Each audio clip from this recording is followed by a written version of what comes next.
So I was sitting in my cubicle today and I realized ever since I started working, every single day of my life has been worse than the day before it.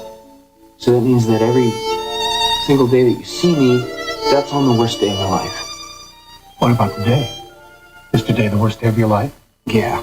Wow, that's messed up.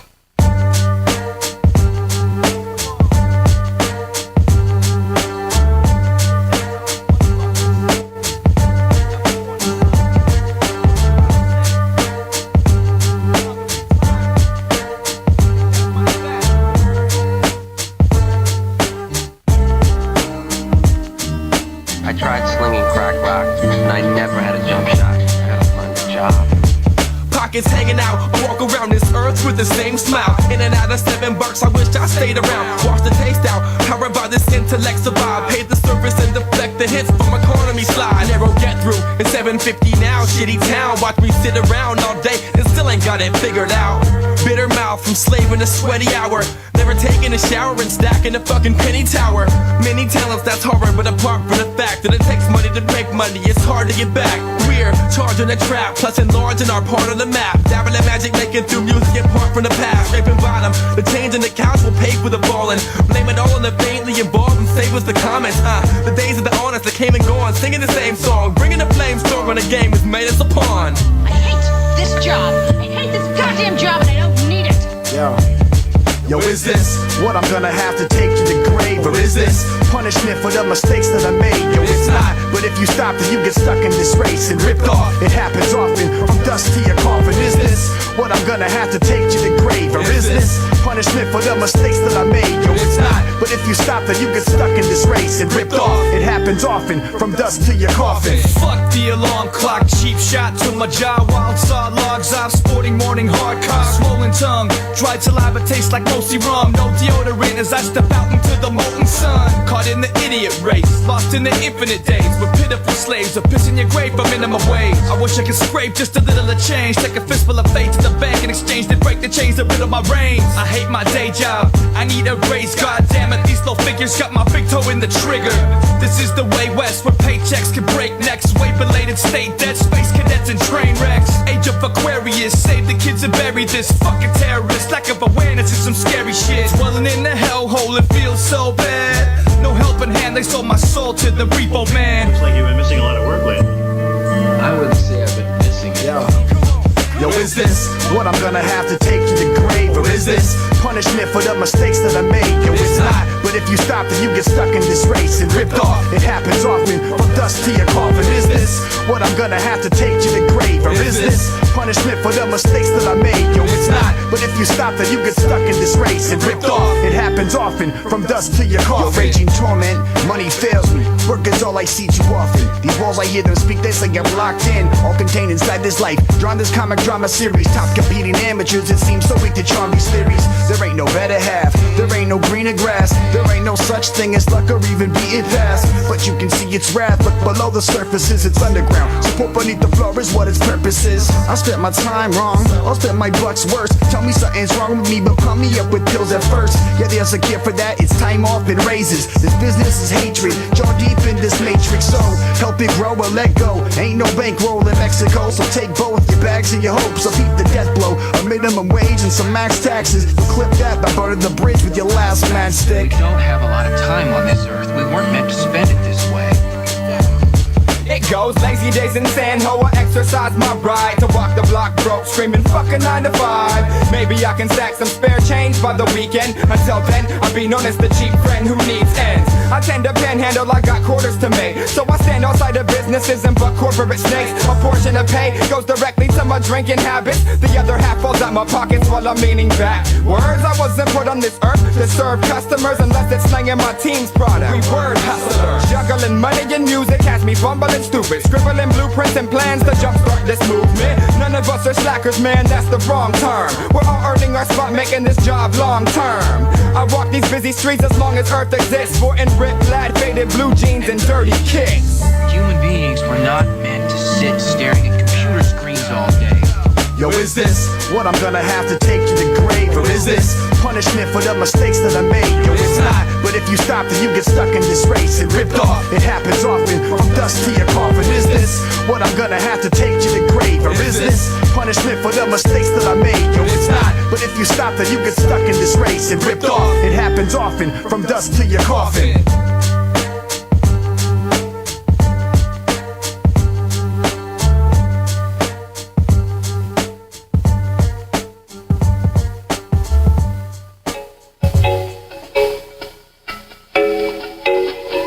Look at me, jerking off in the shower. This will be the high point of my day. It's all downhill from here. Let me ask you something.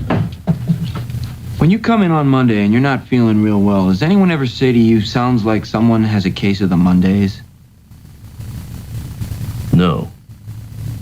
No, man. Shit, no, man. I believe you get your ass kicked saying something like that, man. Good morning. I'm here. Wake up. Wake up. Wake up. Wake up! What is dark matter? Okay, we don't know. That's great. That's why it's called dark. It's exactly. Everyone knows all reputable information comes from random people on the internet. Tell me things, internet. The earth is flat. It's like school in your hand. Okay, dark matter is something we do not know what it is. We believe the dark matter is there, but we have never detected it. Well, what I'm afraid of course, is that there is no dark matter out there. There was one? There is no dark matter out there. We need to think really hard. Well, pitter patter, let's get at her. And a happy Monday to you all. TGIM, I reckon. Yeah, it's Monday. Yes, this is the IRONWORX, and yes, this is ironrealmmedia, streaming live on both YouTube and on Rumble. Good morning, Zachary. How you doing? Oh, not too bad, Josh. How was the weekend? It was all right. You know, it was all right. It was the weekend. Wasn't too terribly eventful. Cut the grass, replaced the wax seal on the toilet. That was about the extent of my motivation. Go smooth? Well, of course not. What do you think? How many trips? Oh, none. Just because I don't want to have to tear apart the plumbing. Like, I know this has been needed to be done for a while, and I was procrastinating because I knew, well, I suspected that once I pulled that toilet off, there was a good chance that I might not get it back together the way it was supposed to go, and we might just be shit out of luck as far as having a toilet in the house. But I figured out, what the fuck, I'll give it a shot. So there's like a flange on the floor, and then you set the wax ring between the flange and the toilet. And it's that flange that actually bolts the toilet to the floor and helps compress that wax ring to create the seal. This much I knew. So I turn off the water, flush it, drain as much out of there as I can, vacuum out the water out the tank, vacuum out the water out the bottom of the bowl, separate the tank from the bottom, pull the bottom off, and it looks like that flange is busted. So the bolts that hold the toilet to the floor, at least one won't hold, which is, I'm sure, why the wax ring was bad to begin with, because the toilet just starts sliding around, pivoting on that one side that's still connected, and it loses the seal, and now the water's not going straight down the tube, straight down the pipe, and it's seeping in underneath the tiles and fucking up the grout and fucking up the subfloor and all that good stuff. Well, luckily, my wax ring came with a flange. Nice. Yeah, so all I have to do is, just unscrew the old flange, pull it up, put down the old flange. So I thought. Well, it turns out that the elbow that goes into the basement, the actual sewer drain pipe, is where the flange is. So for me to replace that flange, I would have to go down, cut the pipe, find another piece of another pipe fitting that goes from the main sewer drain pipe up to the floor to the flange, because that's all one piece now. It's not as simple as taking off the flange and replacing the flange. I'd have to replace that whole elbow that comes into the floor. And that's a little bit out of my league. And a little bit too much downtime that I'd had planned for that bathroom yesterday. So I just had to reassemble as best I could, slap that new wax ring on there, and do my ever-loving best to try to get that toilet as secure to the floor and unmoving as I can. So it's just a matter of time. We'll see.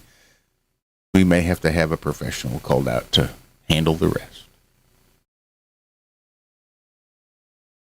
What's up, DJ Curious? I see DJ Curious in the chat. What's up, DJ? And seen you in a minute, DJ. Hope everything's going wonderfully.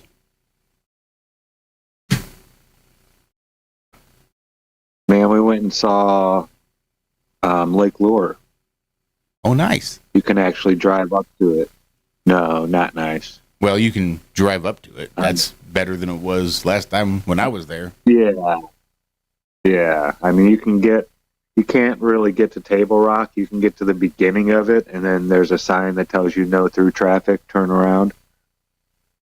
But, like, where the beach, I guess you could say, is, it's not really a beach anymore. You see where the sand was, but there's no water. Like a beach that was large, right? Because Lake Lure is not really just like a oval-shaped lake. It's got like the center and then a bunch of, like, I don't know what you'd call it, a bunch of little inlets, because it's real hilly around there.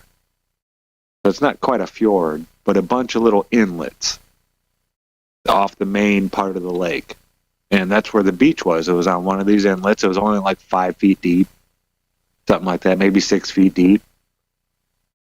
But yeah, we went and there is no water. There's like a little puddle where the middle of the lake used to be. It was so sad. That's not gonna futz.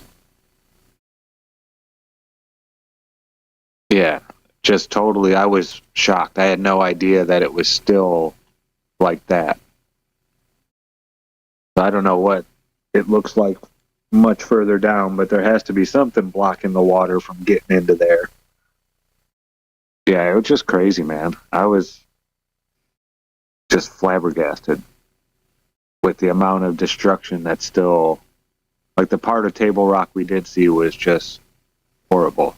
But there were lots of people there, and they were working. Lots of big dump trucks and stuff like that going. Be nice if they could get some help from FEMA or places like that. Oh, man. But yeah, they're doing, they're getting it back together. Good. But yeah, it was just a shock. It was a huge shock. Just, I had no idea it was going to be like that. A place that was like 7 days a week. You had trouble parking. There was, let's say, 100 parking spots, probably more, along the beach. I think I had to turn around like 4 times and go slow just to wait for someone to leave because there was no parking like anywhere around that area at all. It was like that pretty much 7 days a week. People at the beach, people at the spa across the street. There's all kinds of stuff. You know, there was a restaurant right up the hill right there, all within walking distance. So it was a pretty hopping place. And Lake Lure's, I can't really understand why it's such an attraction. I mean, it is beautiful and everything, but there's a lot of pretty lakes and places. But maybe it's the whole Dirty Dancing thing. I don't know. But a lot of people used to come to Lake Lure right there. That was like their weekly getaway or whatever. And yeah, it was a ghost town. We saw two people that were like not there working. Yeah, it was very shocking when we got there. Was not expecting it. That's crazy.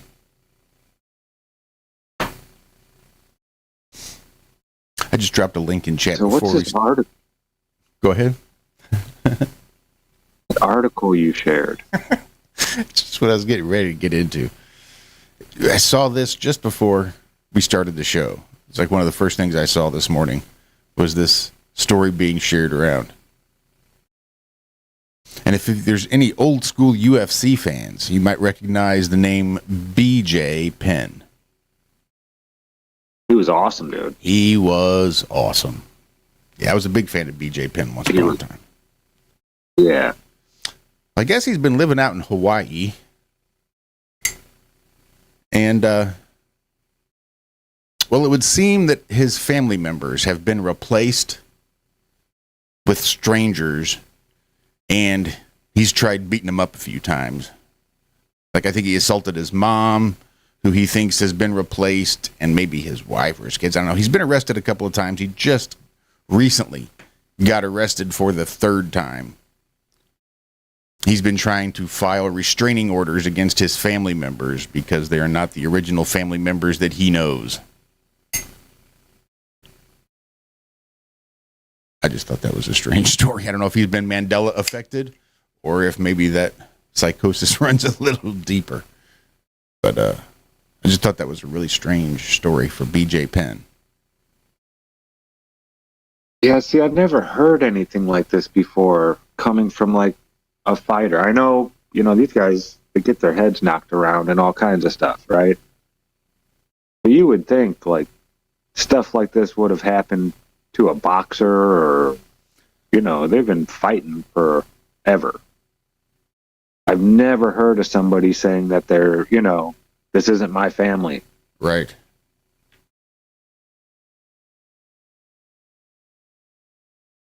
Yeah. Penn accusing her of being an imposter who killed his family and assumed his mother's identity. From Capgras syndrome, a rare psychological disorder that often causes people to falsely believe those close to them are imposters masquerading as family or friends. So this is a rare psychological disorder, Capgras syndrome. I ain't never heard of that. No. They're saying there is no known cause, but brain injuries and neurodegenerative diseases are believed to be among the potential mitigation factors, along with schizophrenia or other mental health conditions. So they don't have a clue. Sounds about right. I believe my son is suffering from Capgras delusional syndrome. Shin wrote in a statement provided to it, he believes I'm an imposter who has killed his family to gain control of the family asset. This is weird. I've never heard of this syndrome.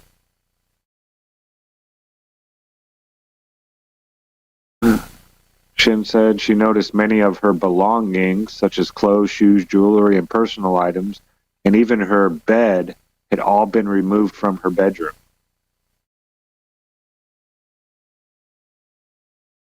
A few days later, her purse with her driver's license, credit card, and locks for her safe were also stolen.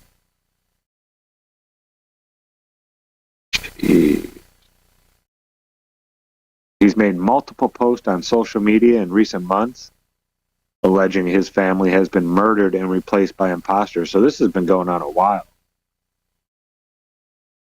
May 17th shows Penn arguing with a woman who appears to be Shin, accusing her of being an identity thief, who is not actually his mother. I couldn't even imagine. Like having this type of psychosis or having this actually happen.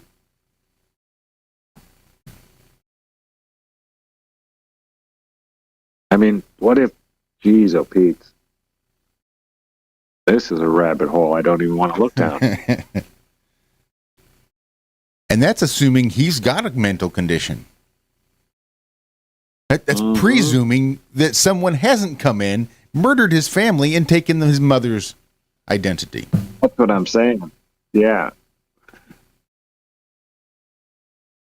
And BJ wasn't, I mean, he was smart. Mm-hmm. When he spoke, he didn't, you know, it wasn't like Sylvester Stallone. No, he was just a sharp guy. The way he talked, the way he acted. He was like one of the, he wasn't a showboat, we'll say, right? I didn't see him going out there and, you know, before the fights, acting, you know, he always seemed like a respectful person.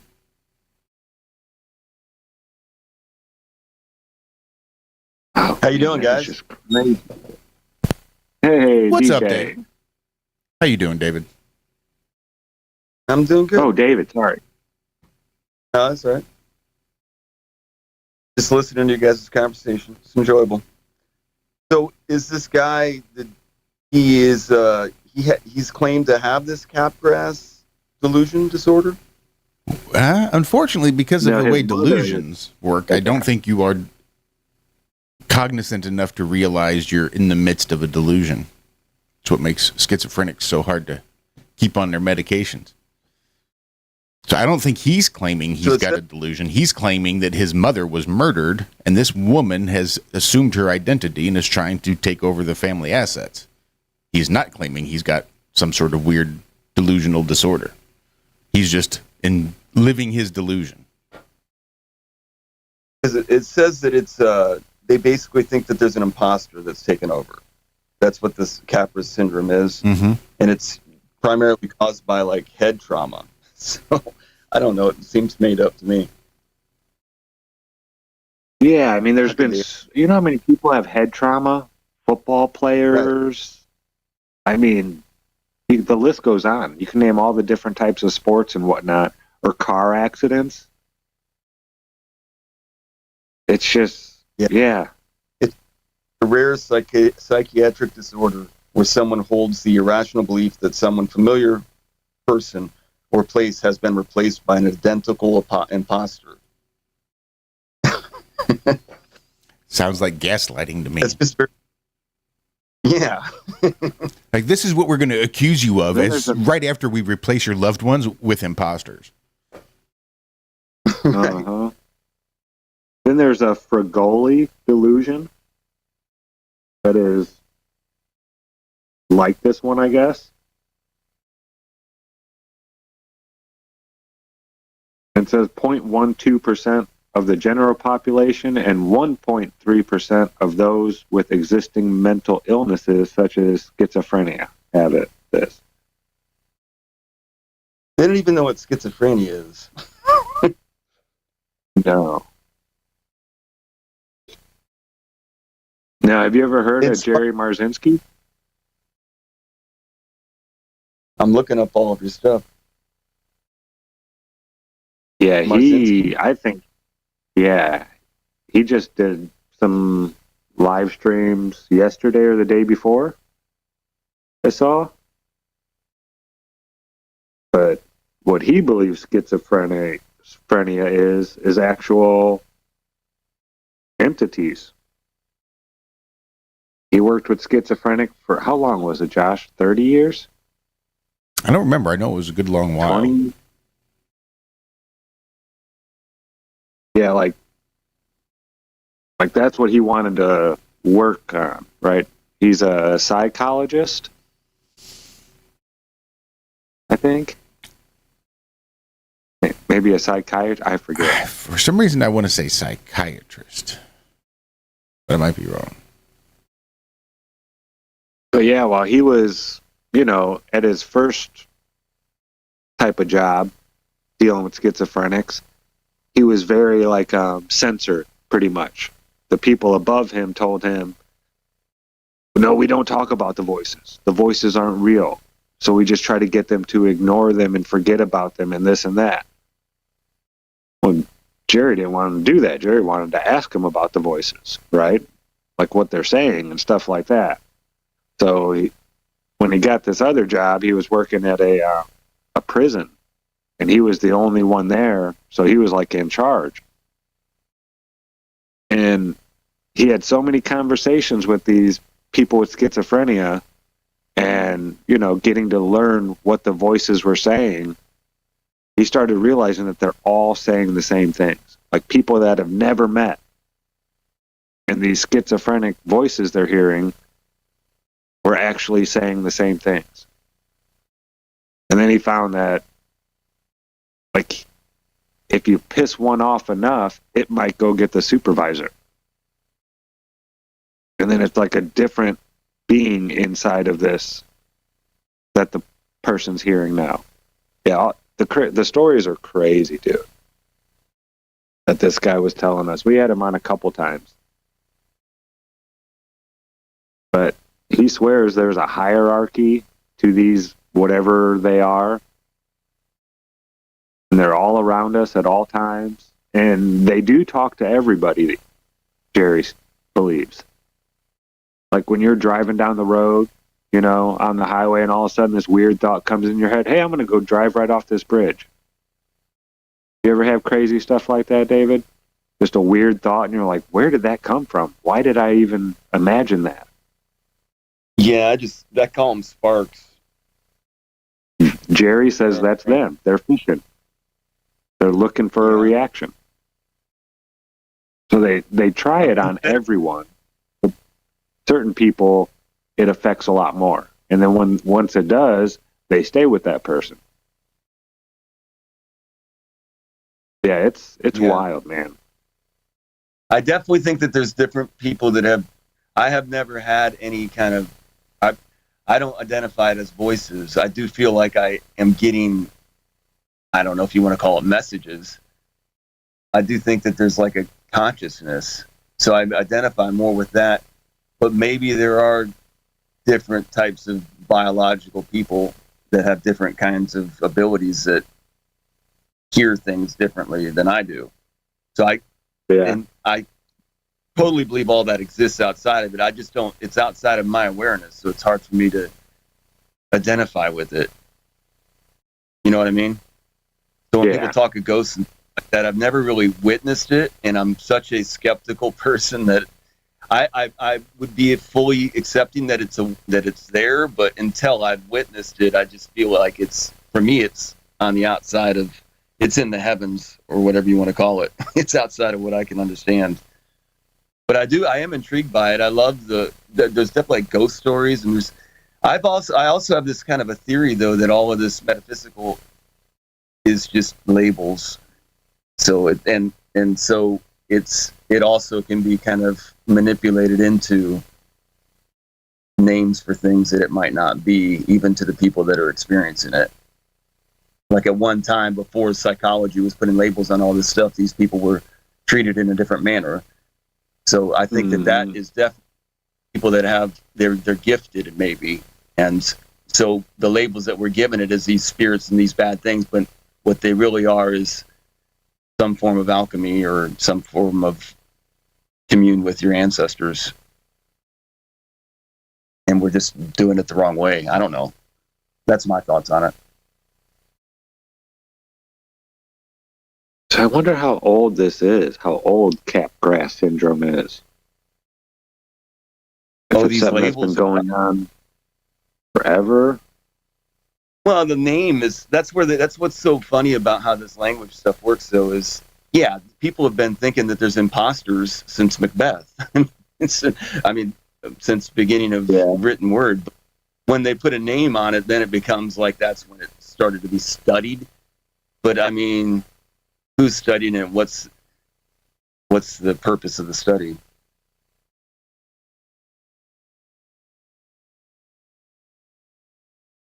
That's the problem. And it doesn't even have to be a person. I guess it happens a lot with pets as well.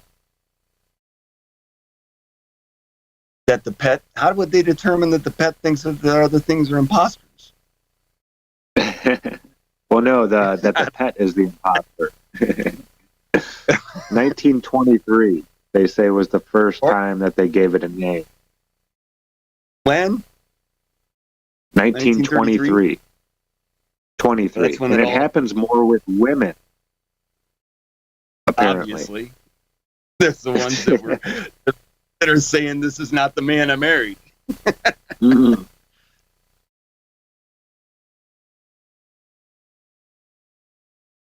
Illusion de saucisse. The illusion of doubles, they called it. Well, there are doppelgangers, aren't And there? of course. Huh? You think there's doppelgangers? Oh, yeah. People who look just like you, I'm sure. I've never ran into somebody that looks just like me. Wasn't that a Black Mirror episode where you could No, that was that one show. Fuck, Walt would know because he was watching it as well.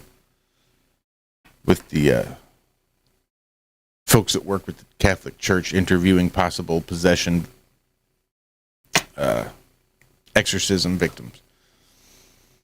But there was a program in that show on the computer where you could like upload photos of you, and then the program would search the internet and it would find your doppelganger for you, and you could like check in on your doppelganger to see what they were doing at any given time.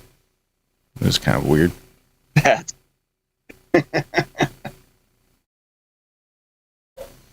Well, we blew through that break. We're going to take a quick one so I can go freshen up my coffee. I didn't do anything last night to get ready for today, so I'm running a little bit behind. Don't you folks go anywhere. We shall be right back.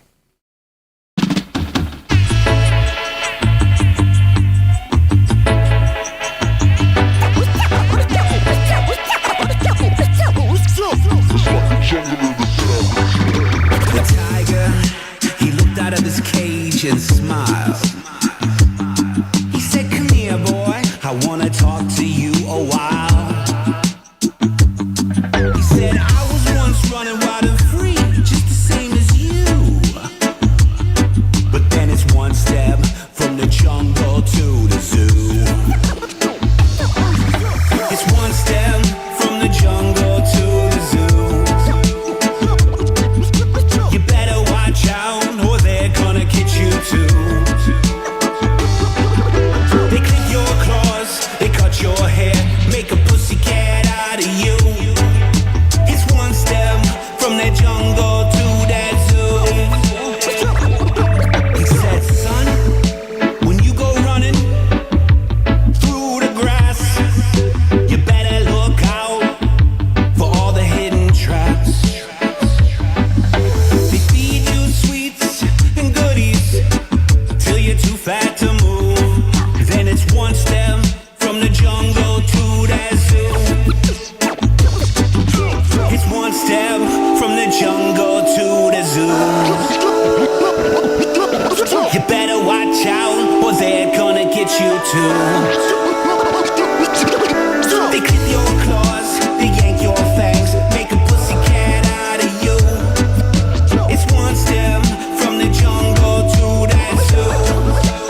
Hey, these human hunters always be trying, bringing the guns through, still always be dying, and kings of the jungle always be lying. And I can spot a cheetah at her from a distance, but I don't plan to slip banana clips to handle any monkey business. So what happened to Steve Irwin? So leave urgent or repurpose the earth's dirt once you resurface. If you don't watch your back, they got your cat. Next they chop his balls and auction off his sharpened claws for lots of You're scratch. one step from the jungle to that zoo. So you better watch out or they're gonna get you too. They clip your claws, they cut your hair, make a pussycat out of you. You're one step from the jungle to that zoo. To the zoo, lock themselves in the lion's den.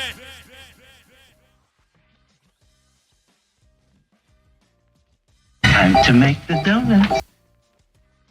Good morning, good morning. We talked the whole night through. Good morning to you.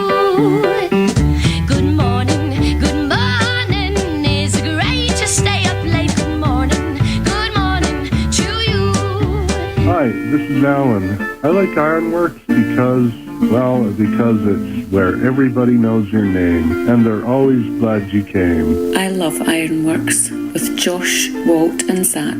It's like sitting in your front room having a cozy chat with your best friends. Hi, it's Diva here, and I just want you to know that Ironworks with Josh, Walt, and Zack, it's definitely my favourite dose of reality. Come join the family and keep it flat. Why sleep in when you could get your dose of iron in the morning? Listen to the Ironworks. This is Enlightened Dawn. Roses are red, violets are blue. Ironrealmmedia is the best on the plane. To this show, I will forever be true. You guys are truly the best, and I love you guys. I'm so thankful to have you in my life. Do you like listening to space letters from Never a Straight Answer? Then tune in to The Ironworks with Zack, Walter, and Josh. Break clear of the fear on The Ironworks and become an Iron Scout. And welcome back to the second half of the first half of the Ironworks. Yeah, that was a little bit of Wookiee foot. For those of you who aren't familiar. I think there was a feature on that too. I'm going to have to check. Copyright. Copyright was the feature. Song Jungle to the Zoo. Yeah, I like. Kind of reminded me of a reggae ska type band. You know, they are one of the most eclectic bands I've heard in a while. I mean, it is sort of hip-hop heavy, for sure. But the styles of hip-hop, like, it's not often you hear a really cool rhythmic hip-hop song that also includes bagpipes. That's just not that many. Yeah. But Wookieefoot's got some. I mean, any good song where you can incorporate banjos and bagpipes is good, but if you make it a hip-hop, it's fun. Can't go wrong with that.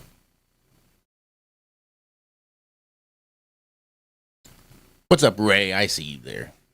A big shout out to everybody there in chat, everybody listening after the fact, everybody that's not in chat. Shout out to you all.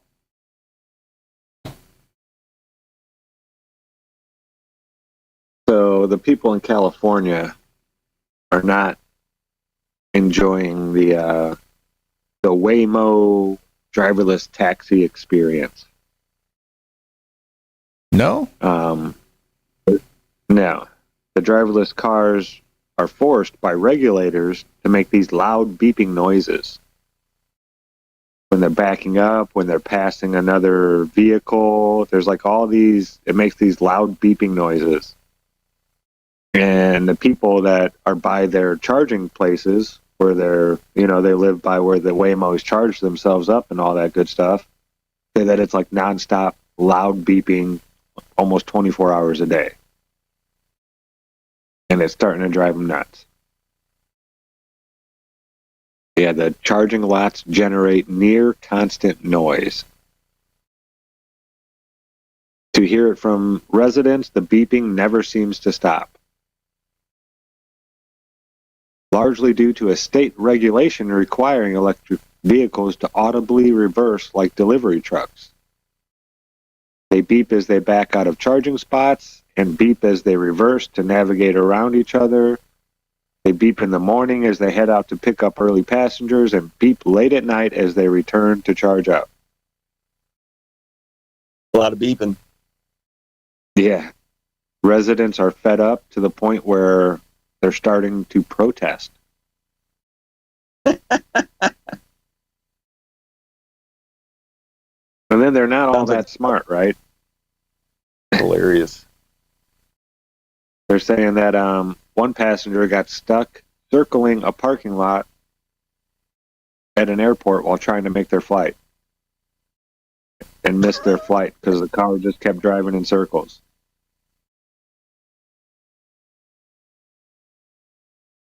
They've reached out to the city. They've called Waymo.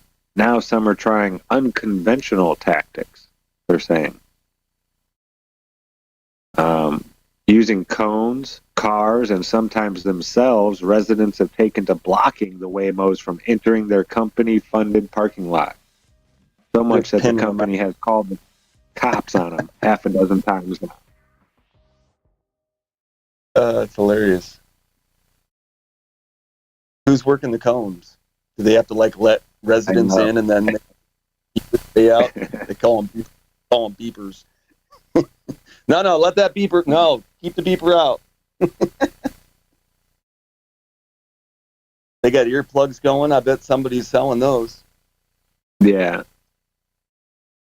So a Waymo spokesperson told the Times that the company will continue to learn and improve how we introduce ourselves to new communities when we arrive. I'm sure you will. They're trying to reduce the noise, limiting hours the staff members work at the lots, purchasing quieter vacuums to clean the cars, and then they're installing fast-growing bamboo stands to try and absorb some of the noise. But the locals are unsatisfied. One of them said, "Come on, it's lipstick on a pig." Bring in Sarah Palin.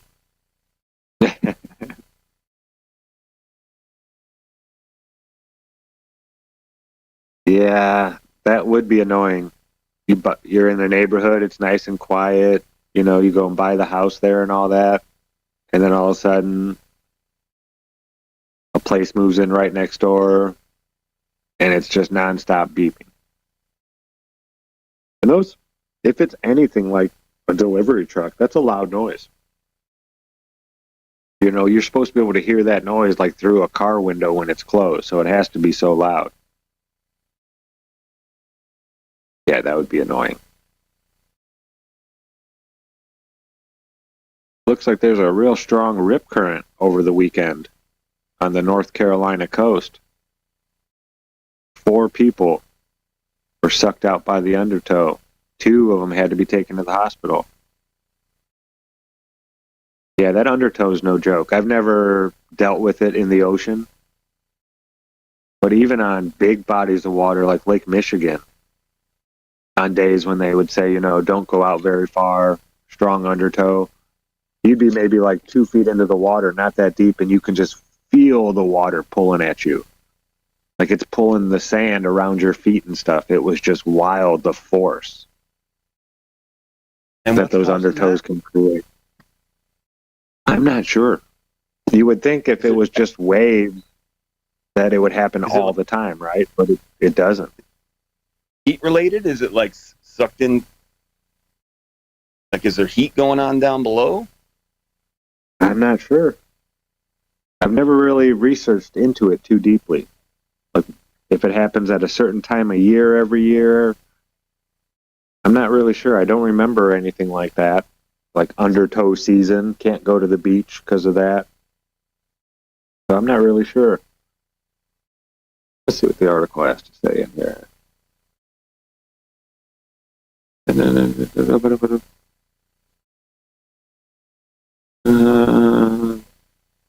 No, it's not really getting into.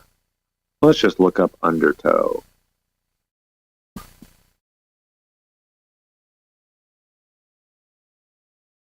So a current of water below the surface and moving in different direction from any surface current. So yeah, like the waves will be coming in, but the water underneath is moving out.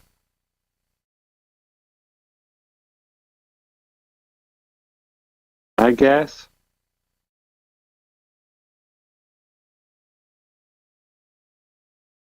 The water rushes back down the beach as backwash. When a wave breaks over a swimmer's head, they are pulled down by a rush of water.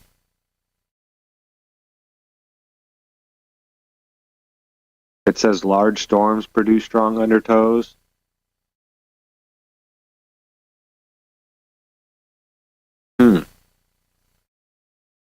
If if you ever get caught in an undertow, you never fight it. Like, you never try to swim back to where you came from. You swim parallel with the beach.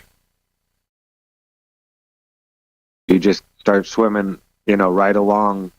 However far you're out, you just start going, right or left. You never go straight back into the shore. You won't make it.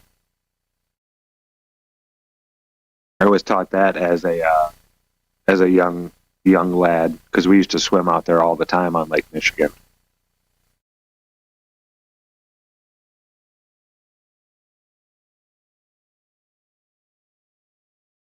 Yeah, that's oof.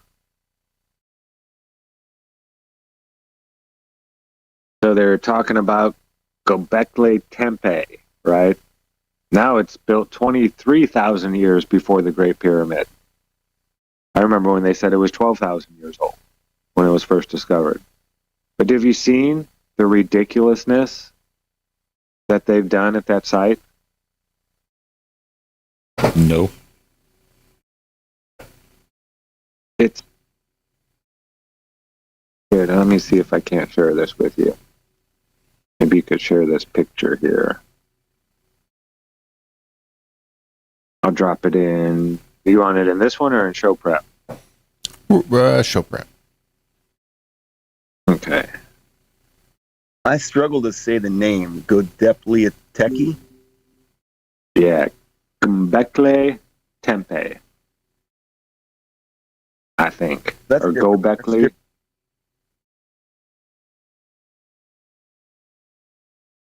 Göbekli? Yeah. Yeah, there it is. Göbekli Tepe.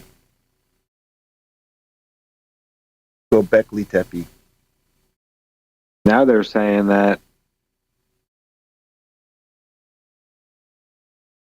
the Great Pyramid is 16,000 years old. I've never heard that. How old are they but saying? the stuff they're doing. Oh, go ahead. How old are they saying that gosh dang it, Göbekli Tepe is? It's 23,000 years before the Great Pyramid. So that would be plus 16,000 on top of the. Yeah. Almost 40,000 years old.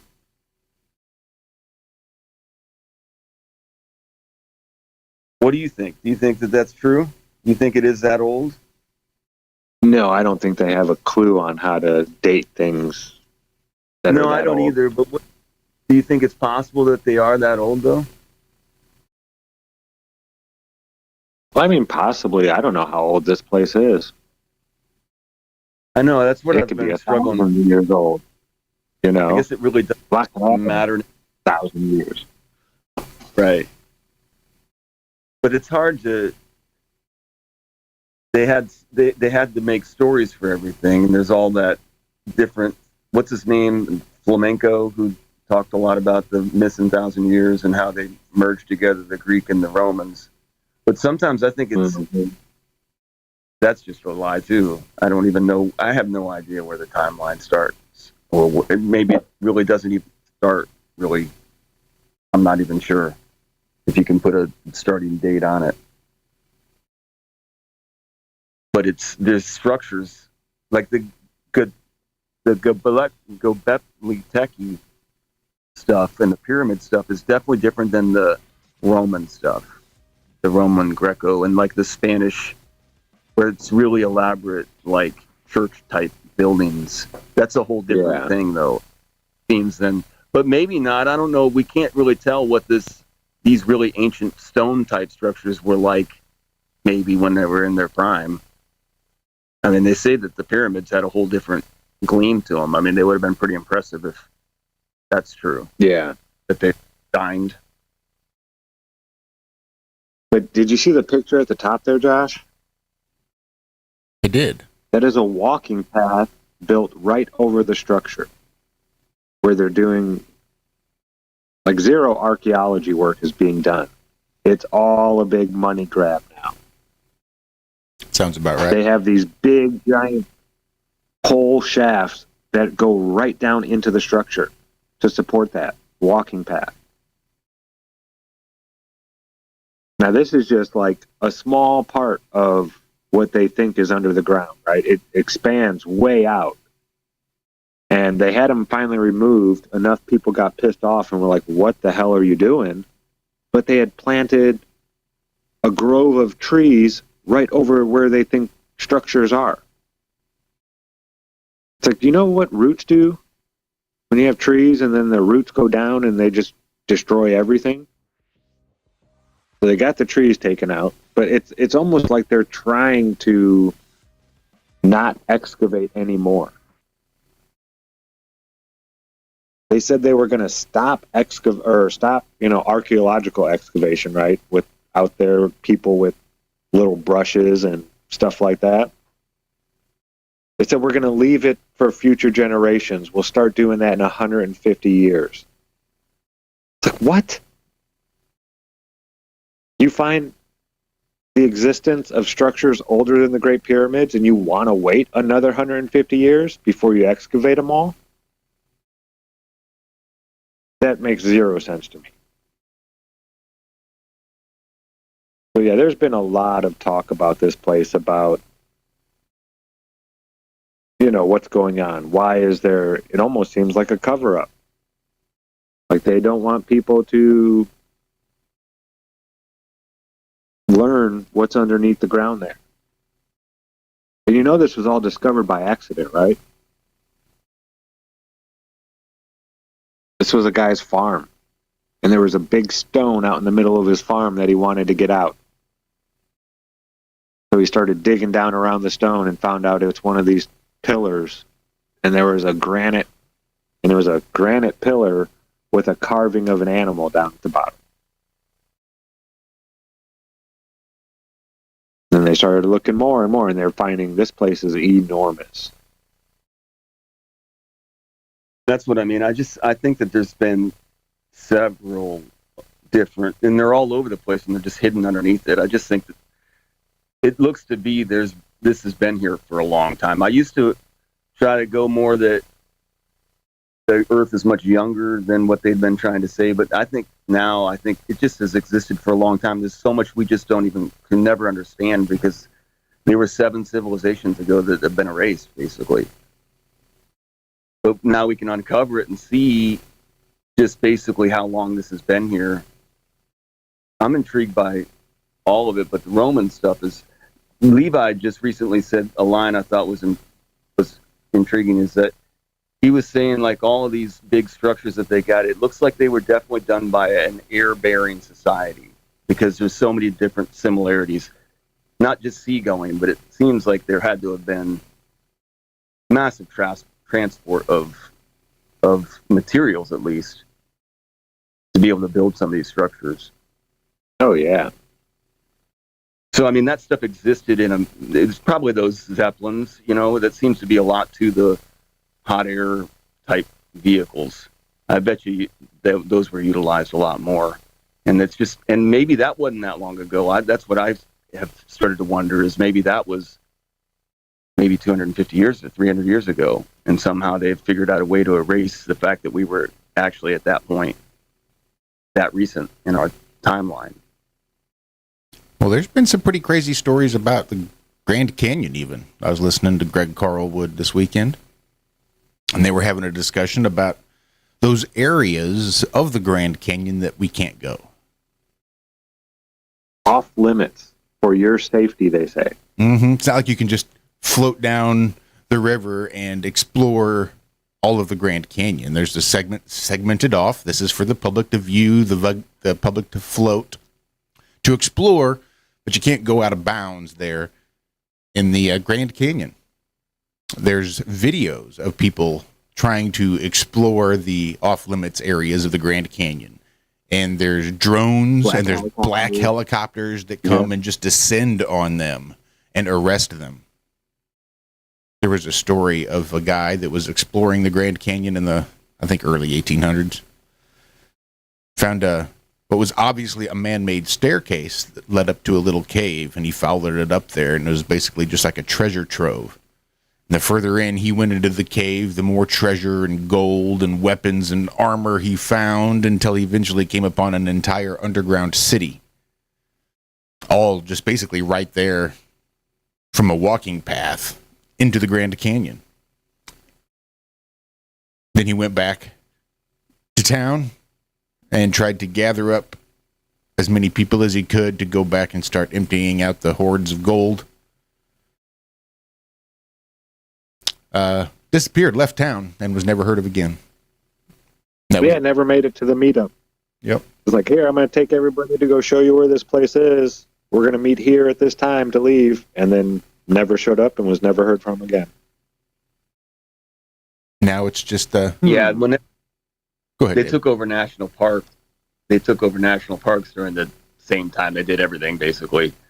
And I think that's been a covert. But as multimedia people have gotten more inquisitive, I'm sure there's a lot more explorers trying to go out there. It's funny how they have the capabilities, though, of just being able to drop down with these drone type items, which we should be using to explore the earth, really, and they're using us to keep us away from it.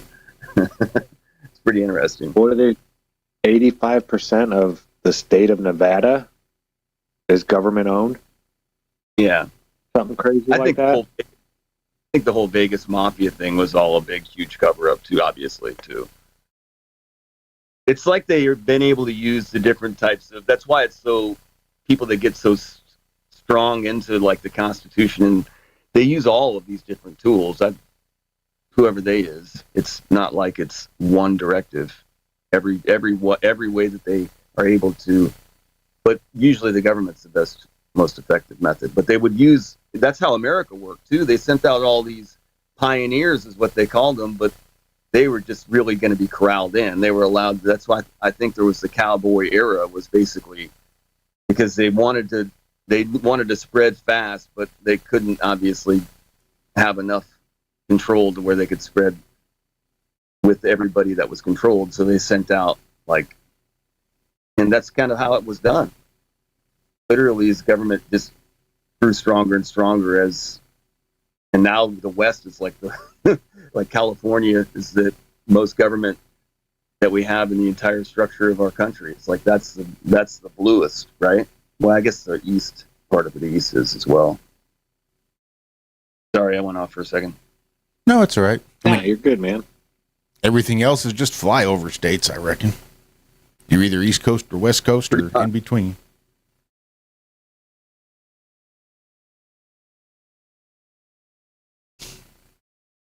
That was the Bible Belt. Isn't that interesting?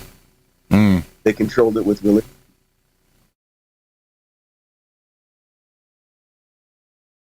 Well, damn, if we ain't coming up to it. You would what, Zach? You would what? I would love to go see some of this stuff out there. Just, the big giant underground city or something like that with all this stuff. And I don't even need to take any of it. I just want to see it. I definitely want to go explore it. It sounds to do some of that, to be able to really, because we have the ability to do that now. That does sound like a lot of fun for the second half of my life, is to do some exploring. And it seems like it'd be pretty simple just to fly a big-ass drone down the Grand Canyon. Yeah. Like, even if you pull up to the edge and just throw out your drone and just fly it through the Grand Canyon as fast as you fucking can with an 8K camera, and you'll just stream the footage and you'll get that fucking drone just as far in as you can and have all that shit uploaded to a server somewhere so that you can review footage later, break it down, and get a better idea of what it is that's going on. Maybe the black helicopters come in and shoot it down or whatever, but you'd at least get something. Wonder how far in you'd have to fly to get something. I don't know. But I guess we better take a break real quick. We can pick this up on the other side. All right. For the second half of the IRONWORX. Thanks, everybody, for hanging out this morning. It's always enjoyable. And we do have another hour coming up. Right here on the Ironworks. Make sure I got everything. We're a fragrance company. What is this? Oh, ha ha ha ha ha.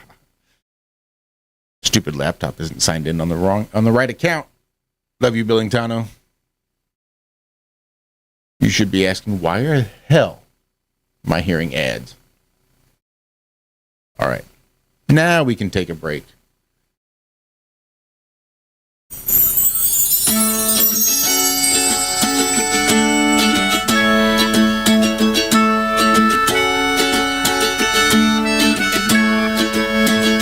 A little bit of love goes a pretty long way. Take a look at where you started from and where you are today. You climbed mountains, swam oceans, you got knocked down and kept going. In the end, you know you got to say a little bit of love goes a pretty long way. All your wounds are healing fine. I'm so glad I got you in my life. Now the winter frost is gone. Now is our chance to live the life we want. A little bit of love goes a pretty long way. Everybody's lost, and that's okay. Some show it, some hide it, but there's a battle we're all fighting. So if you're looking for the words to say, a little bit of love goes a pretty long way. Holding on to the rabbit's feet, walking down the sunny side of the street. Shadows creeping at your back. You can forget I'm like an amnesiac. A little bit of love goes a pretty long way. Love is really like a wonder drug. Let's medicate and say goodbye to the drama. It's a beeline to nirvana. If you're looking for the words to say, a little bit of love goes a pretty long way. Hey, oh, hey, oh, hey, oh, hey, oh. A little bit of love goes a pretty long way. Take a look at where you started from, where you are today. You climbed mountains, swam oceans, you got knocked down and kept going. In the end, you know you got to say a little bit of love goes a pretty long way. Hey, oh, hey, oh, hey, oh. A little bit of love goes a pretty long way. Waves over time.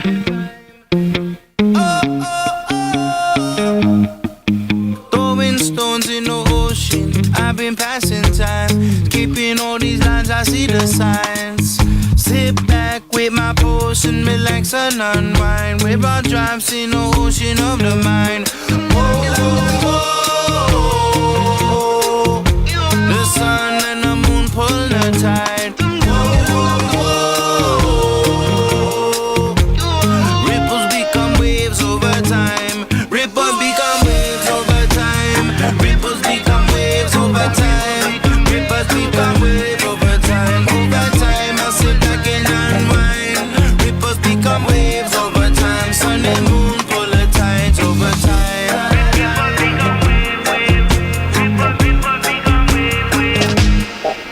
Turn your thoughts into action. Law of attraction. What you do today will cause a reaction. You're the only one who controls your satisfaction. What you can imagine, you can make it happen. Whoa. The sun and the moon pull the tide. Whoa. Ripples become waves over time. Ripples become waves over time. Ripples become waves over time. Ripples become waves over time. Over time, I sit back and unwind. Ripples become waves over time. Sun and moon pull the tides over time.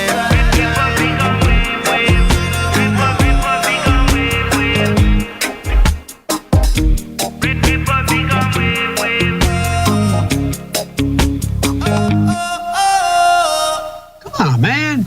Hi, this is Alan. I like IRONWORX because it's where everybody knows your name, and they're always glad you came. I love Ironworks with Josh, Walt, and Zack. It's like sitting in your front room having a cozy chat with your best friends. Hi, it's Diva here, and I just want you to know that IRONWORX with Josh, Walt, and Zack, it's definitely my favourite dose of reality. Come join the family and keep it flat. Why sleep in when you could get your dose of iron in the morning? Listen to the IRONWORX. This is Enlightened Dawn. Roses are red, violets are blue. Iron Realm Media is the best on the plane. To the show, I will forever be true. You guys are truly the best, and I love you guys. I'm so thankful to have you in my life. Do you like listening to space letters from Never a Straight Answer? Then tune in to The IRONWORX with Zack, Walter, and Josh. Break clear of the fear on The IRONWORX and become an Iron Scout. Good morning. I'm here. Wake up. Wake up. Wake up. Wake up! What is dark matter? Okay, we don't know. That's great. That's why it's called dark. It's exactly. Everyone knows all reputable information comes from random people on the internet. Tell me things, internet. The earth is flat. It's like school in your hand. Dark matter is something we do not know what it is. We believe the dark matter is there, but we have never detected it. Well, what I'm afraid of course, is that there is no dark matter out there. There was one? There is no dark matter out there. We need to think really hard,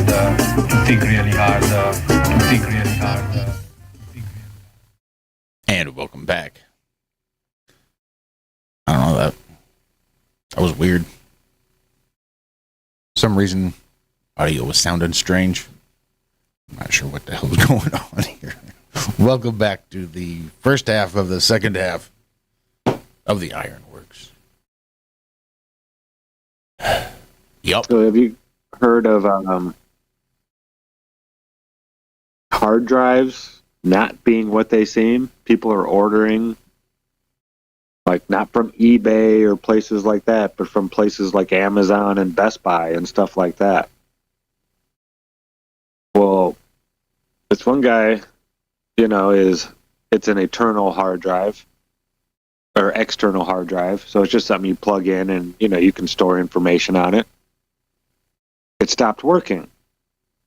So he decided to take it apart and have a look inside, see what was going on with this hard drive. Was it like a great big box built up around a USB flash drive? Yes. Sounds right, yeah. With a metal weight in it to make it seem like it was heavier. I'm all right with that. A 1 terabyte external hard drive. And then it was just one of those little chips, a SD card, inside with a little circuit board and a big metal weight to make it feel like it had all the guts. So it wasn't even like a USB flash drive. It was just like an SD card, a micro SD card.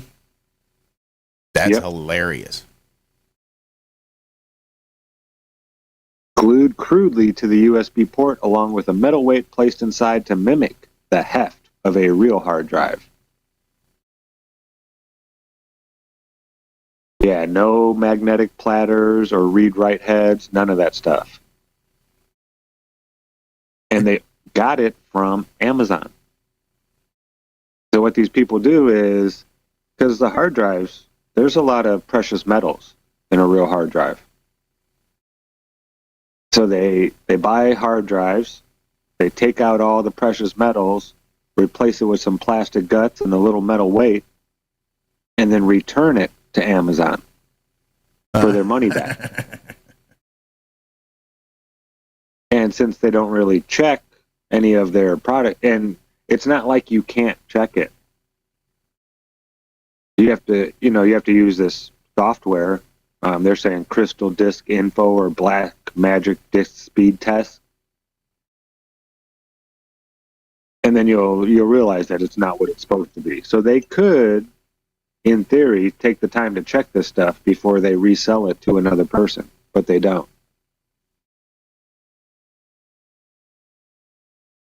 Yeah, they said, and anyone purchasing external drives or other tech gear online, especially when the deal seems too good to be true. It probably is. Immediately testing of new hardware is recommended to verify performance and authenticity.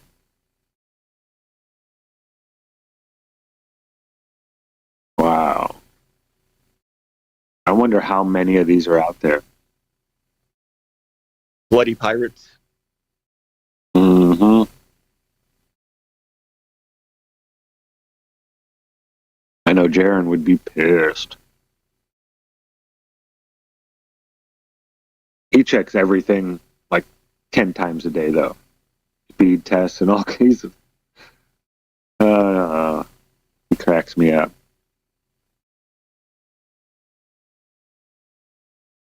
Definitely a techie.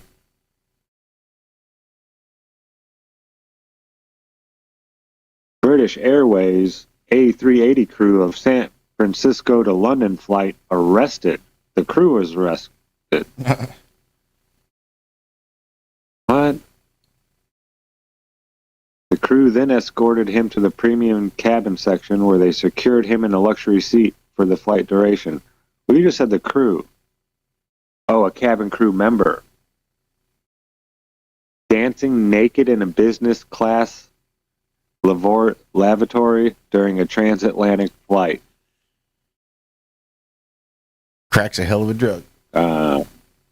Yeah, they're prompting an investigation into suspected drug use aboard the aircraft. What are you doing? Dancing naked in the toilet? Like, I don't know. Okay. That rhythmic That's just sound coming from the insanity. toilet was not him dancing, probably, by the way. He was just in there stomping his feet very rhythmically. He opened up and there he is, naked. What are you doing? Oh, I was just dancing. I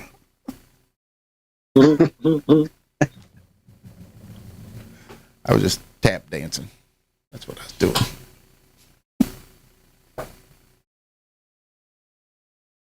So have you guys ever Say that again? Oh, go ahead. have you ever been to the Grand Canyon? Nope. No. Over it. It's pretty cool. I wish I would have went down, though. You can't go down. I'm sure that there's all kinds of stuff down there. It's impressive, though. I was looking at the geography of where it is in relation to the rest of the country, and then I was thinking about like how California used to supposedly be an island, or there was an island off of California, and then the whole ideas of the Great Lakes. And I was just trying, and it looks like it's all desert basically where the Grand Canyon is. It's interesting to try to think of what caused the Grand Canyon in the first place, because it's not just natural weathering, obviously. No, What do we'd you have a guys bunch of Grand Canyon if it was natural weathering. Right. I thought about I just was, you know how there's that parting of the Red Sea kind of thing? I've wondered if maybe that's what happened, maybe where the Grand Canyon is, in a symbology of it. Like there was an event where the water was displaced, and then it's just slowly receded. And so that's why we had still... Go ahead. I was going to say, it almost looks like it's an excavation site. I know. It's really does. It just looks like that place was dug out by something. It doesn't look natural. Would an earthquake type event cause that? Like a shift in the ground? Well, yeah, that's when just Mount like St. Helens erupted, it created a bunch of sedimentary layers down the mountain. And they were like, well, this looks like geology we find all over the place. But we say it takes thousands of years to do this. This all happened in a day. Maybe we should reevaluate how long we say it takes Earth to change like this and do these types of things. Well, a lightning bolt has like a jag to it, doesn't it? Or is that just like in picture? Do lightning bolts have jags to them? Usually not like down and then back up and then back down. It'll usually like kink back and forth, more like a zigzag than a jagged edge like that. Or it'll fork out in a bunch of different directions, but it usually doesn't go down and then take over a 90-degree turn and come back up. You know, because that energy is trying to get to wherever it's going, like the ground or the cloud. It travels both ways. You know, when you see a lightning strike, that means that it has gone up and down, back and forth from the ground at least 7 times, 6 to 7 times. Before you're able to see the light? Mm-hmm, because it happened so fast. Allegedly. I don't know.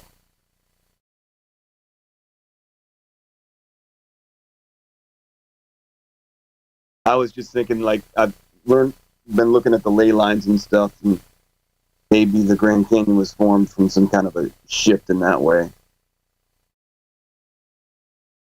And it just followed a path that we can't really see here, but if you looked at it from a different angle, you'd see, well, that makes sense.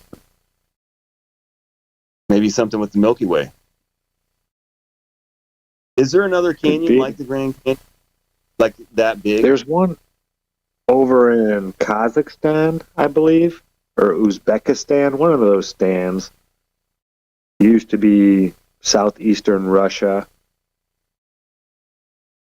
I know there's a huge I've been seeing a lot of people saying that Europe and Asia and the United States, like North America, are all actually the same continent, and they just have us divided up. Now, I've driven across the United States. I know. Right. So that's why I like to drive. I'm not buying that. But it is very strange. I just don't believe these maps at all. I think that what it looks like is not what it actually is. I'm starting to think like even the way that we look at like the pictures of what they are. I guess you can get areas, but how good of a picture could you get of like the United States, just the United States? How good of a picture do we have of that? I don't know. Like when you get up in a plane, it's not like you can see one edge or the other, you know, from the other. Right. You're flying over New York. You're not even seeing. I mean, do we have a physical representation of a picture of like the thing that we think of when we see United States of America? Can we see that, like, or is that just something that we've just assumed is what it looks like because of these maps that they've told us? Nobody's ever been high enough to see all of it. Even when they go on their Blue Origin nonsense, they go up and, oh, look at the curve of the earth and how beautiful it is, and like the whole ground is still New Mexico. Right. But like when you go north, they don't. We never get high enough. When you go north from like New York or wherever, you want to get a little further west in, but when you just start going north straight up, you run into Alaska. And how far north can you go in Alaska? Or not Alaska, but in Canada. How far north can you go up in Canada before you get to the top of the ball? That's what I always never could understand. Is it what makes it to where we can't do that? I know some people have driven up as far north as they could go, but up there in northern Canada, it's not like you have roads and stuff like that. It all turns into gravel, and then it just turns into dirt roads. Roads where we're going, we don't need roads. We just need a DeLorean. Yeah. Surely that's what I mean, though. Surely, why just get a drone that's got some weather resistance that can go straight north and just give us a full shot video of this thing going right up over the North Pole and like circle around Santa's hut for a minute, Zigloo, and then go back around. And they I just say don't there are understand. drones out there. They cost, ridiculous amounts of money, almost probably up over $1 million now. But they say they'll go 24 hours a day, 7 days a week for like months at a time. But you have to give people the coordinates of where you want it to fly. So it's not like you're in control of the drone. So it's not like you could go fly over Dulles Air Force Base, Area 51 or the Grand Canyon. They are in control of it. It'll send you video images or pictures or whatever back, and you can get those, I'm sure, after they've already been looked at by somebody else. But yeah, you don't get to just say fly to the North Pole, and then it'll do that. They'll be like, you can't fly to the North Pole, so no, we're not going to have it fly in that path. It'll have to go 500 miles from the North Pole, or however far it is. Yeah, the tech's out there. I do remember when I was in school, I got into trouble because we were talking about exploring, and they were talking about how we were going west. That was the whole thing of of America. We were all going west. And I kept saying, well, why didn't anybody want to go north? And the teacher got mad at me because I just kept saying, but I don't understand why it wasn't such a big deal. Why I would think you'd want to go as far north as you could. And they just kept saying, because they had all these accomplishments for all these different things that people were doing going west. And I'm like, well, I don't understand why there was no big, and it shut down class and they got mad at me. And then I got a really good answer for it. And that was really sort of I got a lot of that pre-cowboy area. too when I was young. Not era.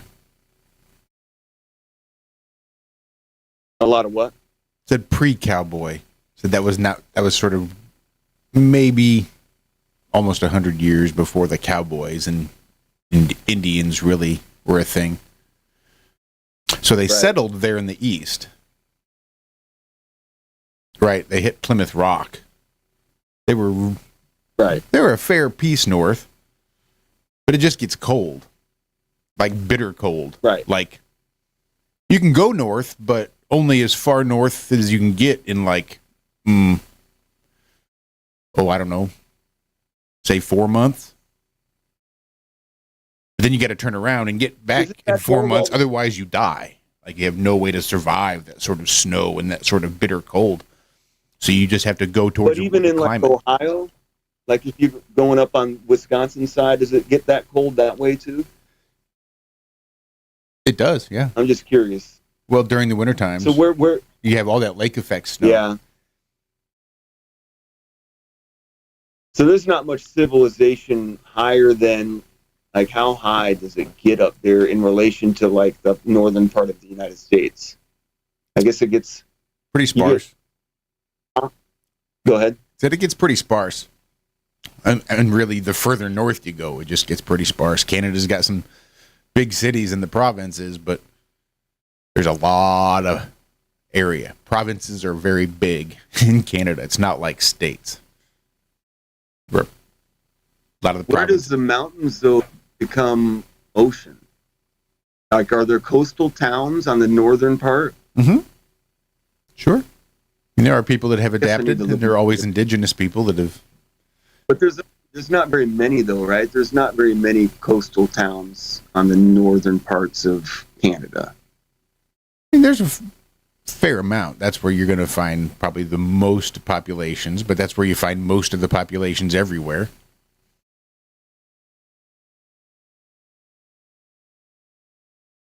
I mean, and then do they go to like all the way up to Canada, out side, to Alaska? It's all sort of a lot of lakes, a lot of coastal areas in which to settle, but there's also lots of big forests in there in which to get lost. They had wilderness. They were just going to push due east and see, or due west and see how far they could get. That's what made St. Louis such a big thing. Because once you manage rivers, once you cross that Mississippi River and manage to make that big crossing, you sort of hit St. Louis, and yeah, you could hop onto the Missouri River and cut it just straight through some of that wilderness wild country of Missouri and the Ozarks and all that. And that was just sort of that big jumping off point for a lot of the fur trappers, fur traders, and mountain men that went in and did a lot of the exploring.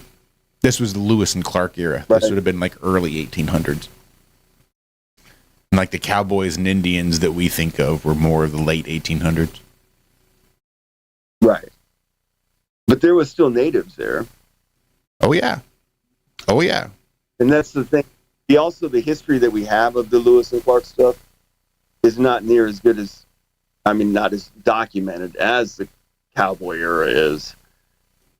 It's pretty documented. Cowboy era So according to the journals, because they were sending out hunting parties while they were cutting through the wilderness, they were averaging about 9 pounds.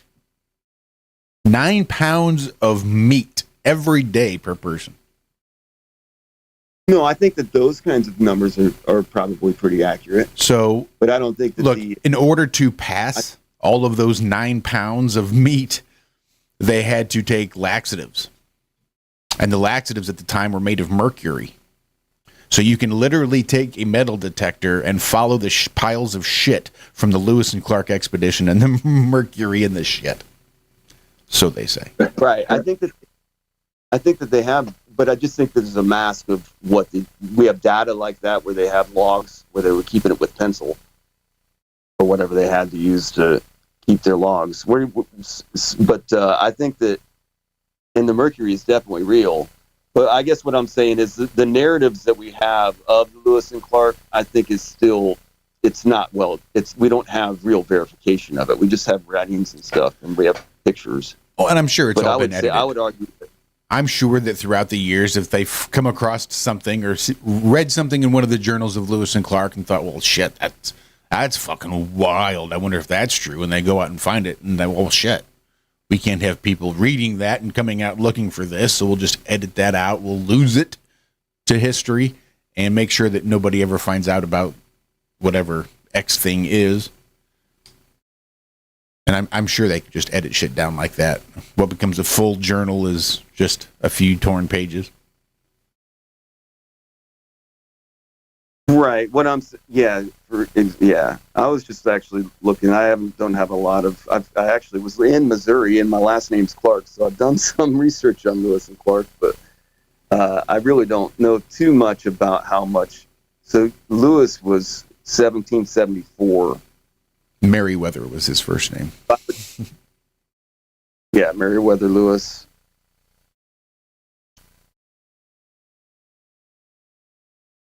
And then Clark was. I just think it's a cover story, honestly, but I would have to get deeper into how much verification there truly is. Well, I will say that I grew up at the convergence of the Missouri River and the Mississippi River. So I'm relatively well versed.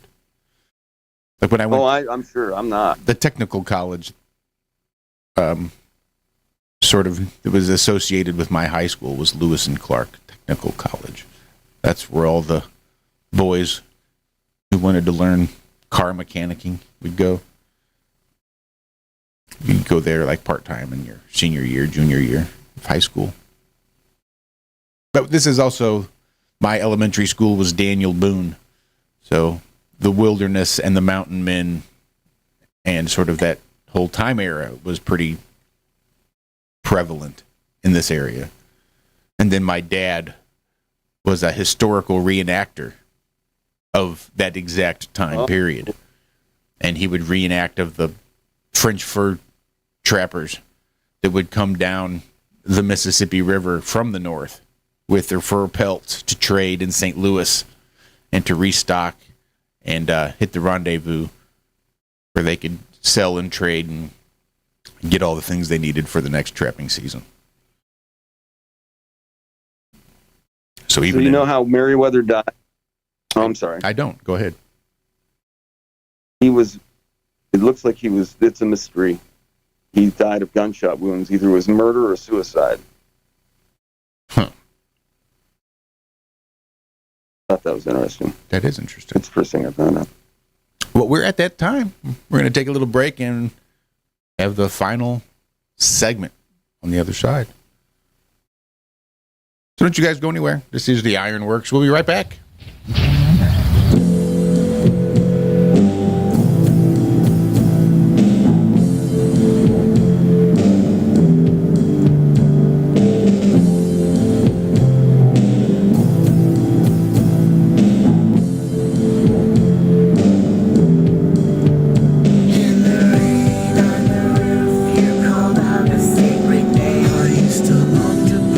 Chairs up there so we could store games. I imagine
man.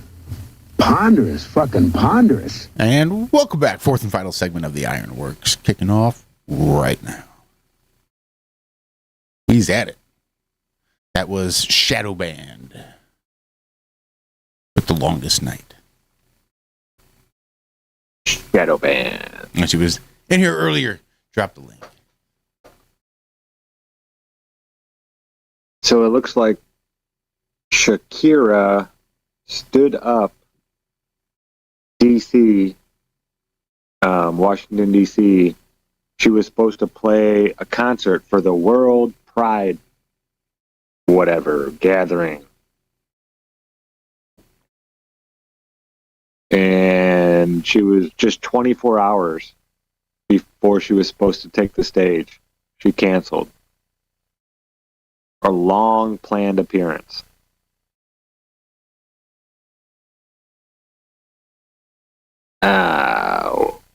Do you think this was on purpose, or that? Now they're saying that, and they're not saying a whole lot, Shakira's side, that transportation glitch from her show in Boston had made it so she couldn't show up, right? At least on the day she was supposed to. Because she was flying through Newark? Well, there's been a lot of transportation glitches. It's not as though air traffic control isn't without issues as of late, especially in the Northeast. So that may be a valid complaint there. Well, they told her, you have the rest of the week to show up. We'll bump people. We'll do whatever we have to. We want Shakira. It wasn't like they said, nope, if you can't make it tonight, then don't worry about it. No, they want her to be there, but her team isn't really responding to that too much. Is it happening? Are people... Yes. Like... So here in here in St. Louis, the St. Louis Pride would have a whole big weekend-long event with sponsors. I think Budweiser at one point was a sponsor. And they just, you get the streets, you get your permits, and you just open up and you just have your big Pride Fest right there in downtown St. Louis. But most of the sponsors have pulled out this year. So now they're having to charge admission. So I'm going to be real curious to see what sort of turnout they have at Pride Fest, because they've got to now pay to attend because nobody wanted to participate. Nobody wanted to be associated with. Yeah, at times they are changing. Yep. But yeah, I could see, all these prominent figures being like, maybe I don't want to be attached with this. They're seeing the way the trends are going and all the pushback that's being had. I'm telling you, they had it, man. They were on track to make all those changes they wanted to. And then they all got together and decided to march down a street and chant to these, we're here, we're queer, we're coming for your kids. Yeah, you want to poke the bear?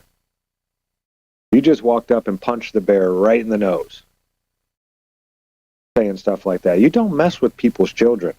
You can mess with all kinds of stuff. What do you think they were talking about, though? It's like they're not going to, we're going to come and start touching kids or anything like that. No, we're going to manipulate society in such a way that we're going to control the minds of your children. And that is just insanity. I mean, that's the quiet part you don't ever say out loud. And that's why. Never. What were they thinking? And it wasn't just one time. You can go and find all kinds of videos, people in Zoom meetings, 50 deep, all saying it together, like singing a song about it and stuff. What are you people thinking? You had it. You had things going exactly how you wanted. And you had to boast. You just had to boast in these people's faces and tell them exactly what you're actually doing. Before that, I mean, there was a little bit of pushback by parents, but most parents seemed scared, right? You hear about the FBI coming to parents' houses who speak out at school board meetings and all this stuff. Yeah, fear tactics, they work. It kept a lot of people quiet. A lot of people didn't agree with this stuff, but they didn't want to be the nail that's sticking up, right? And then you went and threatened the livelihood of their children. Well, I mean, it's pretty obvious there's some mental issues there and just poor impulse control. Mm-hmm. You get in a large group and one idiot yells something out, and then they all start yelling it out together because that's what everybody else is saying, so I'll just yell it out too. Yeah, that was just dumb. As soon as I saw that, I was like, whoa. You guys are really saying that? Like, openly? You messed up.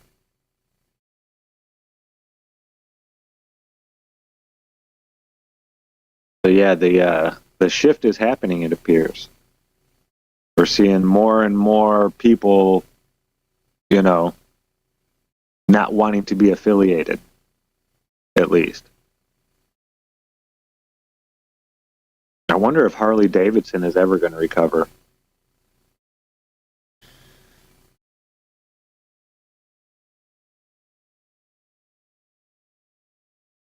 Harley Davidson sales down 47% year over year. Look up Harley Davidson movie. I'll probably just give you Harley Davidson and the Marlboro Man, but I'm just curious if they're going to be putting out some sort of historical fiction about Harley Davidson sometime soon. Like, if you're going to get a PR guy to try to bring back your brand, that's the type of thing you're going to want to do. Call back to the nostalgia. Call back to the times before you were demonized and marginalized as being woke. MFT says, Harley Davidson woke, they can kiss my ass. Truth. And a lot of people feel that way. There is all kinds of people blowing up their Harleys even. I saw a lot more just, you know, taking off all the emblems, Harley Davidson emblems off their bikes and stuff. Yeah, that's the trouble with that fucking sound, though. Yeah, you know it's a Harley. Yeah, that's like a trademark sound, copywritten sound. You can't build another bike that sounds like a Harley. That's the Harley sound, period. The movie Fletch Lives, there's a scene in it where Fletch becomes Ed Harley. It's pretty hilarious. Like, great movie. Yeah. So they found hidden... Oh, go ahead. Nothing. It has its problems, but I always thought that scene was pretty funny. So do you think that any animals have gone extinct? Yeah. Yeah, I think there's been animals that have went extinct. Are you sure? No. It's a big place. Yeah. They just found hidden in the forest of South America this mammal thought to be extinct for over 100 years has resurfaced to the delight of scientists.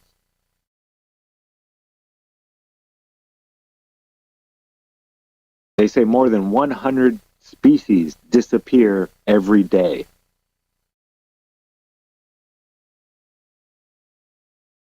But does that mean that they don't exist? Just because we don't see them? I mean, I lived around bobcats my whole life. And for 40 years, I saw one of them. And it was a glimpse. It wasn't even like it was standing there and I could get a picture of it. I saw it running across the road chasing something. So just because we don't see things doesn't mean that they're extinct and there's none of them left. I agree with that, but I do think logically you could kill off the last of a particular species and it'd be extinct. Like, I think that's a possibility, right? Yeah, or if you can find all of them. Right. Right. But if you only make 3 of a certain species, then you kill all 3 of them, they're done. Ain't coming back. Unless there's some kind of way that they do, if it's all kind of intertwined together. I don't think everything's connected. I think there's literally different types of species. And I don't think humans are animals. I think that's the big takeaway that I've got from it. I think I always have this natural ability to, or natural, like, because I was brought up in this Darwinist, even if I don't think Darwin's real anymore, or not real, but that survival of the fittest isn't a real thing. There is some survival of the fittest that does apply to natural law. So it's strange to look at things in a different lens. Yeah, what was that one? The coelacanth? They thought it had been extinct for millions and millions of years until we started catching them. I think some of this stuff might come back. What do you think? Maybe you're right. Maybe as we start to explore different areas, we bump into things that. Yeah, I mean, this place is huge. It is huge. I guarantee there's places humans haven't seen in over 100 years on Earth here. There's something going down in. We're getting ready to see some surprises from Greenland. They kind of set the tone for it. Greenland? I think so, yeah. I think something. The plague will be released. Yeah, they're going to release the plague. People are start dying. It's going to be some big communicable disease that we're going to need to be vaccinated for. By the way, did you see that the vaccines caused like 74% of all the claimed deaths during COVID? I thought that was a pretty funny little Senate hearing they had going on this weekend. Lots of stuff happening. No. Yeah, it was crazy. 74%? That was the numbers that were being bantied about. Wow. Safe and effective. But that was the issue, is because it was obviously, I mean, we can factually see now that there was no informed consent.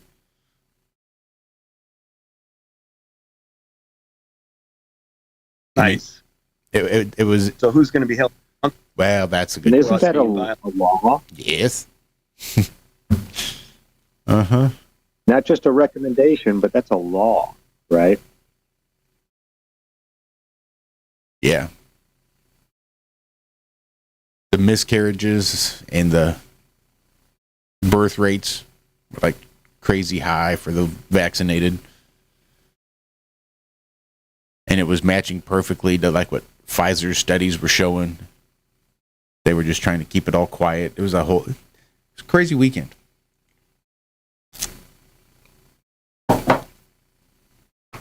I forget how many. Let me look it up before I say something. For some reason, I'm thinking $11 billion have been paid out so far. That sounds right. I mean, Jesus. Like, even over the last 6 months, things have now adjusted. This fucking fiat currency is going to be the death of us. Go ahead, David. I was sitting at the bar about a week and a half, 2 weeks ago, and these two guys were sitting there it was a Friday night, and they were sitting there openly having a conversation about flat Earth, and it went on for 35, 40 minutes. There were people around that were somewhat interjecting into it, and I just thought it was interesting because I haven't been as long as you guys old school guys, but I came in 2020, and you still were shot. You would never see that. And I just thought I didn't even get involved in the conversation. I just kind of let it all go. But they were bringing up all the basic talking points, and it was pretty interesting that it was just being openly discussed. So I feel like there is changes happening.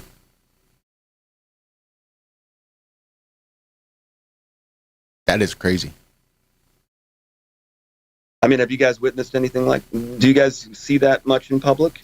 Because this was like a main spot. This is a known place in town that I just had never. I hadn't ever actually seen people just openly discuss it out in the middle without it turning into something bad. Yeah, no, I've never run across a conversation about the shape of the Earth that I didn't start. Right, and that's what I thought was so. I kind of did plant a couple seeds. They were talking conspiracy theory stuff, and I heard some biblical stuff, and then I just I think I planted 1 or 2 seeds to get the conversation going, honestly. But then they took off with it. I just thought it was interesting that they were in open commerce like that, and that it didn't get all burned down. There were like people that were affluent people around that allowed the conversation to take place without them getting all scuffled up. That's an anecdote. I just thought it was interesting.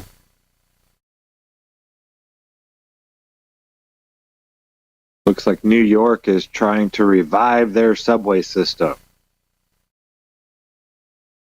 If you haven't seen any videos on the New York subway, it's like an end of the world scenario type thing down there. It's just ridiculous. They want to spend how much? $68 billion. Where's New York going to get that kind of money?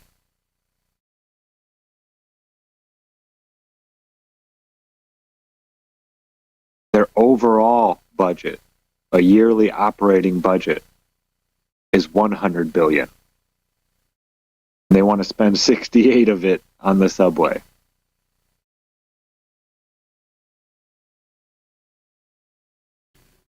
Oh my goodness. It's a and they're still $3 billion short of what they want to do. It's a weak link. Like across the country, infrastructure has not kept up with the population. Like I see it out here, and it drives me absolutely batshit crazy because of the traffic and the stupid people, but it's because of the volume. Like even I'm pretty out there. It's not like I'm in necessarily the suburbs of St. Louis. I'm still further out in the country. And there are so many people on this highway that I have to travel that it's like there needs to be 2 extra lanes on both sides to accommodate the amount of people that travel through there.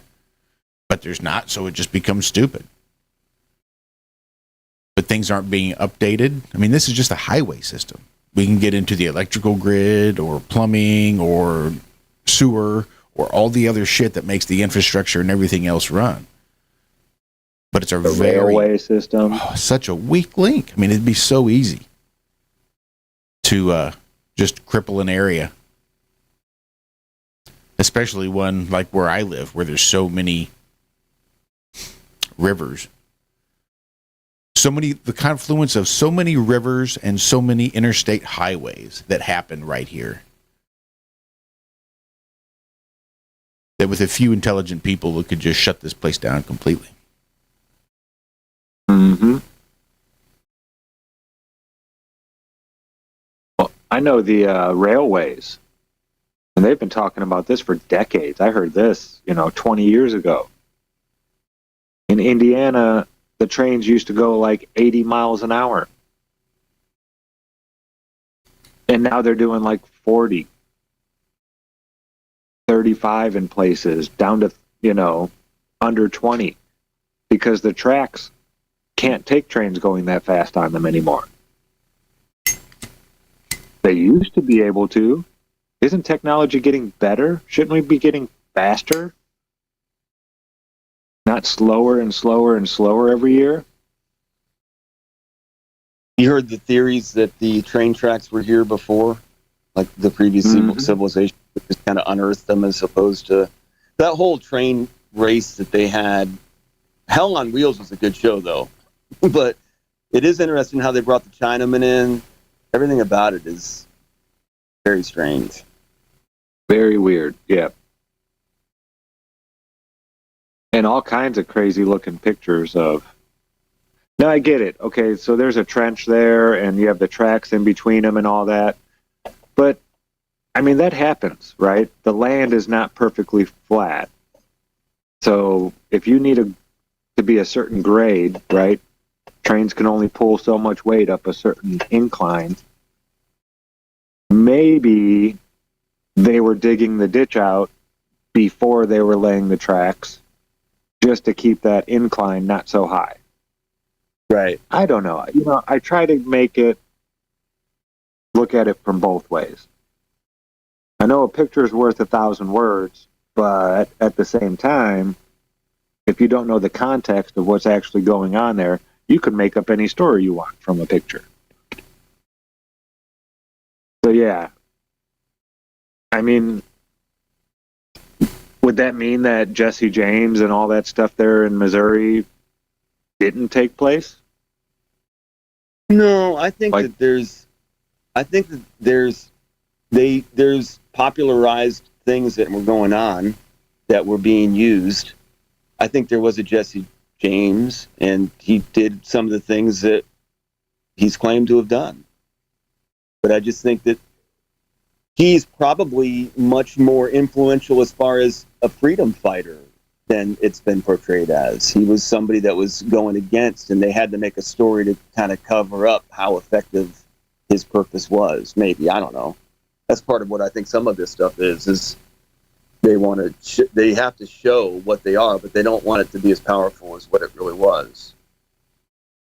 Yeah, maybe. Well, according to the story, wasn't it that they had to go all the way around Jesse James territory? Like, they tried building trains through there and eventually said, you know what, we're just going to go around this area because we're losing so much money. So yeah, I don't know. That's the thing about history. You don't get to know. You can theorize, you can get told what happened, 150 years ago, 100 years ago, but we don't ever get to actually know any of this stuff. Right. And with AI now, you can't believe anything you see. If you go digging deep, what I think is interesting, though, is when you do go digging deep on some of these subjects, and that's kind of what I was doing earlier with the Merriweather. I started to get more into it. I thought it was interesting. He's part of the Whiskey Rebellion too. But like with Jesse James, I think what's interesting is if you really start digging in, is how you'll find things that completely go against what the narrative is, and I think that's where you start to connect dots and find, well, why is it that the popular version of this is what came out to us, and why is it deflecting away from that? And sometimes you can find what real history is doing that. And that's what I think I enjoy about it. Well, it seems like you could probably follow some money there, especially. Not to delve too far back into history and the Ozarks, into that sort of time period-ish. But I think, well, a lot of like the James Gang, when you look at the James Gang, a lot of it was a lot of the support can be traced back to the Civil War and the Confederacy and the Confederate government. Right. I mean, and I got into the Confederacy too. I think there's just a lot of history there that we could actually learn a lot from, because we demonize Confederacy, but I actually kind of like the format of, if you're going to do a government, I don't think it's a horrible idea for the government. And there's some ideas that came from the Confederate Papers and the Articles of Confederation. All of that has some similarities. That's part of what the fight was between the Republic and the idea of a Confederacy. Love y'all.